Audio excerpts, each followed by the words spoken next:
بس للأسف كابتن ميثم في بعض الملاحظات تأتي من الخارج للأسف الشديد أثناء عرض جدول المباريات أو نتائج المباريات.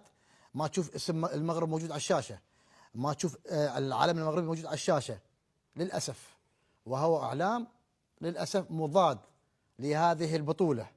صحيح. شفناها طبعا على أرض الواقع وفي الشاشة في الأيام الماضية. هي على ما يبدو أنه الإرهاصات اللي تتعلق في مسائل غير رياضية وتنعكس على الرياضة. صحيح. وهذا مو صحيح. يعني احنا هسه اليوم لما تكلمنا عن تنظيم المغرب للبطولة أشدنا به وبالثقافة وبالملاعب، وهاي واقع. فأنت ما يصير تقفز على الواقع. يعني أنا أشوف ذولا قفز على الواقع وتسقيط.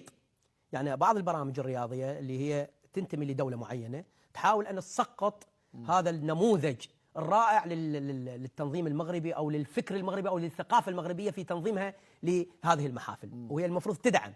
زين، حتى وصل وين؟ وصل مثل ما ذكرت أنت، يشيلون العلم. حالة خطيرة جدا. اليوم كمشاهدين وكمتابعين محايدين احنا لابد أن نضع النقاط فوق الحروف، لابد أن نقول الحقيقة، لأنه احنا عندنا جمهور وجمهورنا من شرائح مختلفة. لازم توصل الحقيقة للناس. طيب. ما يصير توصل من جزء من جانب واحد.